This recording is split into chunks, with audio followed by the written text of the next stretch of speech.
Hey, welcome back to Bible in a Year, day 53. Luke chapter 14. One Sabbath, when Jesus went to eat in the house of a prominent Pharisee, he was being carefully watched. There in front of him was a man suffering from abnormal swelling of his body.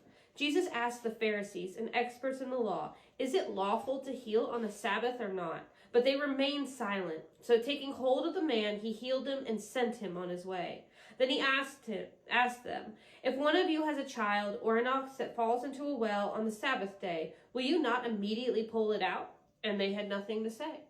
When he noticed how the guests picked the places of honor at the table, he told them this parable. "When someone invites you to a wedding feast, do not take the place of honor, for a person more distinguished than you may have been invited.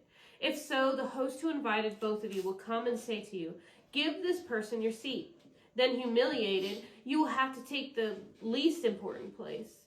But when you are invited, take the lowest place, so that when your host comes, he will say to you, 'Friend, move up to a better place.' Then you will be honored in the presence of all the other guests. For all those who exalt themselves will be humbled, and those who humble themselves will be exalted."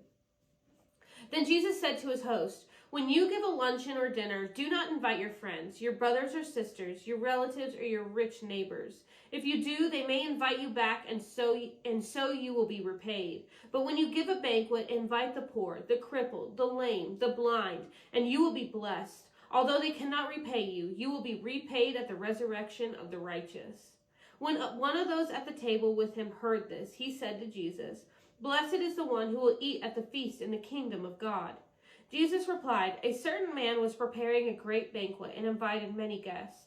At the time of the banquet, he sent his servant to tell those who had been invited, 'Come, for everything is now ready.'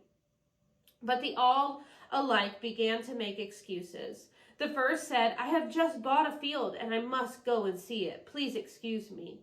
Another said, 'I have just bought 5 yoke of oxen and I'm on my way to try them out. Please excuse me.' Still another said, 'I just got married, so I can't come.' The servant came back and reported this to his master. Then the owner of the house became angry and ordered his servant, 'Go out quickly into the streets and alleys of the town and bring in the poor, the crippled, the blind, and the lame.' 'Sir,' the servant said, 'what you ordered has been done, but there is still room.' Then the master told his servant, 'Go out to the roads and country lanes and compel them to come in, so that my house will be full. I tell you, not one of those who were invited will get a taste of my banquet.'" Large crowds were traveling with Jesus, and turning to them, he said, "If anyone comes to me and does not hate father and mother, and wife and children, brothers and sisters, yes, even their own life, such a person cannot be my disciple. And whoever does not carry their cross and follow me cannot be my disciple. Suppose one of you wants to build a tower. Won't you first sit down and estimate the cost to see if you have enough money to complete it?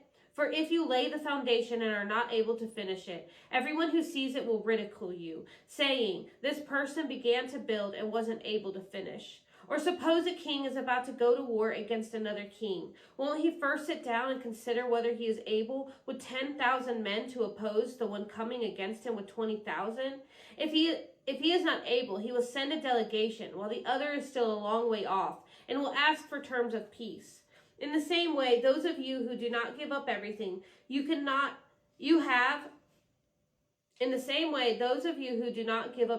have cannot be my disciples. Salt is good, but if it loses its saltiness, how can it be made salty again? It is fit neither for the soil nor for the manure pile. It is thrown out. Whoever has ears to hear, let them hear."